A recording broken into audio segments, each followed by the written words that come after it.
Amma bugün ölkəni silkələyən dəhşətli bir qətl hadisəsi, yəqin ki, məlumatlısınız, bu Gəncədə orta məktəb uşağını dəhşətli dərəcədə öldürmək, gözlərini çıxartmaq, üzərindən maşınla keçmək. Bu hadisə həqiqətən hamımıza çox ciddi təsir etdi.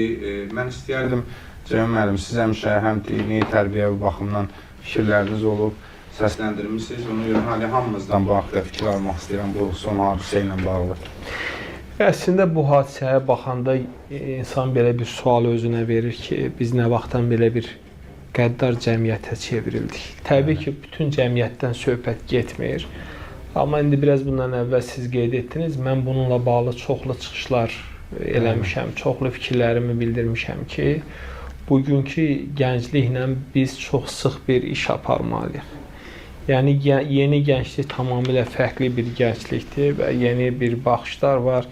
Yəni, bunun dərin kökləri var. Nə üçün, məsələn, mən tez-tez bu sualı verirəm ki, gənclərin bir hissəsi oğru aləminə oxşamaq istəyir. Yəni, biz bunu tutaq ki, sosial şəbəkələrdə də görürük, real həyatda da görürük və bu hadisənin baş verməsi əslində mən hesab edirəm çox ciddi bir siqnaldır. Bu onu göstərir ki, bir daha qeyd edirəm ki, gənclər arasında bu cür meyllər var və bu cür hallar var. Burada məsələnin digər bir tərəfi, mən bu yaxınlarda fikrimi bildirmişdim bu barədə ki, təəssüf ki, ailələrimiz bugün öz rollarını oynaya bilmirlər. Yəni, ailə institutu getdikcə zədələnir və zəifləyir. Bizim cəmiyyət ailə dəyərləri üzərində qurulubdur. Biz çalışmalıyıq ki, ailə dəyərlərini qoruyaq və ailə institutunu qoruyaq. Amma ailə institutu da belədir ki, boşanmaların sayı artır. Burada artıq yük düşür dövlətin üzərinə, məktəbin üzərinə. Yəni, məktəbdə biz tərbiyə işini gücləndirməliyik. Gənclərlə hesab edirəm, xüsusi bir siyasət həyata keçirilməlidir, davamlı təbliğat olmalıdır, davamlı maarifləndirmə olmalıdır.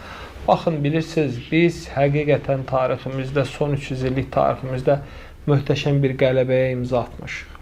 Yəni, biz imkan verməməliyik ki, hansısa bu cür cəhdlər, hansısa bu cür hadisələr müəyyən bu sualları doğursun və biz bu qələbənin davam etdirilməsi üçün elə bir gənclik yetişdirməliyik ki, onlar kənar təsirlərə məruz qalmasınlar. Yəni, bugün mən yenə də o məsələnin üzərində dururam ki, biz ideoloji istiqamətdə səylərimizi, işlərimizi daha da gücləndirməliyik.